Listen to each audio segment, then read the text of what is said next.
Hello friends, good morning all of you. ఈరోజు మనము గౌరన్ గారి గురించి తెలుసుకుందాము. ద్విపద 2 పాదాలున్న పద్యము. ఇది జాతి పద్యం, గానయోగ్యమైనది. ద్విపదకు పునర్జీవం పోసింది గౌరణ.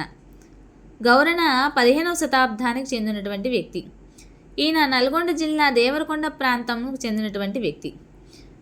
గౌరణ హరిశ్చంద్రోపాఖ్యానం, నవదాత చరిత్ర, సంస్కృతంలో లక్షణ దీపికా గ్రంథం రచించారు. ఇంకా గౌరణ యొక్క బిరుదులు సరస సాహిత్య విచక్షకుడు, ప్రతివాద, గజ పంచానన. ఇవి గౌరణ యొక్క బిరుదులు. అంతేకాకుండా గౌరణ ఈయన యొక్క కవితాశైలి మనోహరమైంది. సామెతలు, జాతీయాలతో కవిత్వం అలరారుతుంది.